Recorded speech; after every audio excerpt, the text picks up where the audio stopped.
Take a look at this. It might seem like a totally normal commuter train, just chugging along outside of London. But inside, a test is happening. That is, well, it's pretty revolutionary.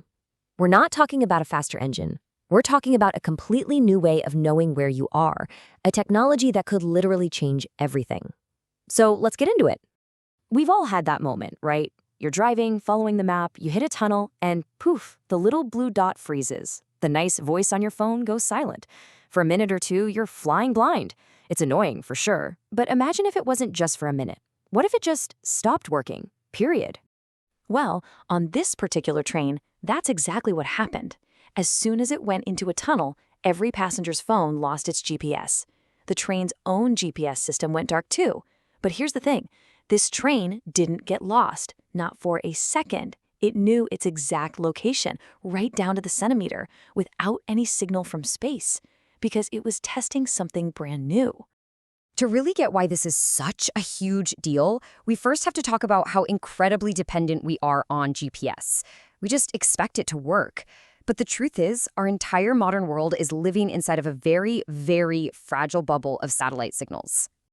Think about this number, $1 billion. That's the estimated cost per day to a country like the US or the UK if the GPS network suddenly went down.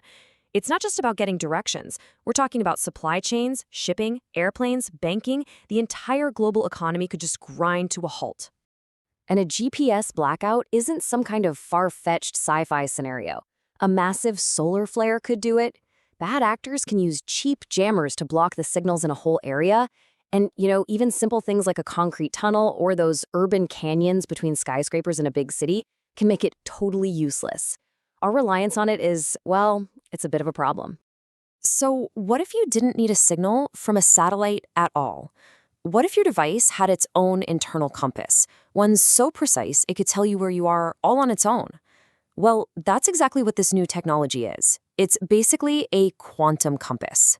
So let's meet the star of the show, the Rail Quantum Inertial Navigation System, or RQINS for short.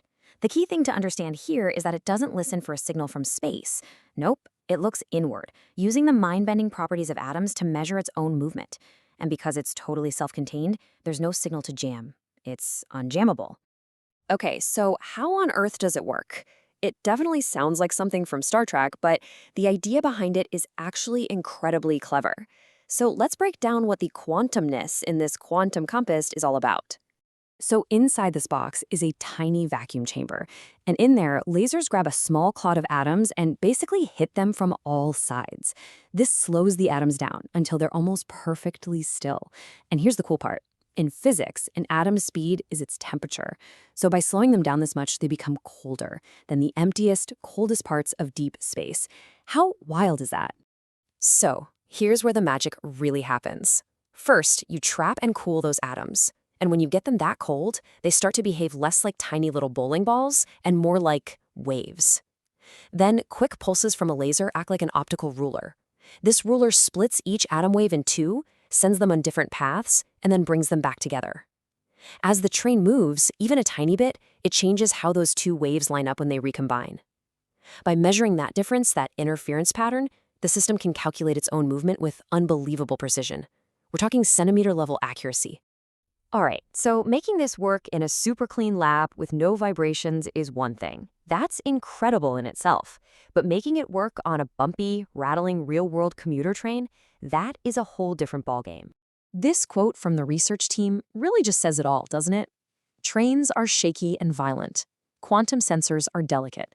That's the fundamental problem they had to solve. How do you protect something so incredibly sensitive from such a brutal environment? And the solution they came up with is just brilliant. They call it a hybrid stack. They basically paired the new tech with old tech. They used standard, rugged sensors, the classical ones, to deal with all the big, violent shakes and the high-frequency jitters from the tracks. That acts like a shock absorber, clearing the noise, so the super delicate quantum sensor can do what it does best, make those slow, careful, and incredibly precise measurements of where the train actually is. So this test isn't just a cool science experiment on a British train. No, this is a major shot across the bow in a much bigger global competition. Right now, we are in the middle of a global quantum race.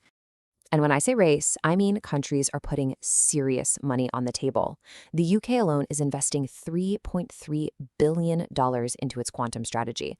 But they are absolutely not alone.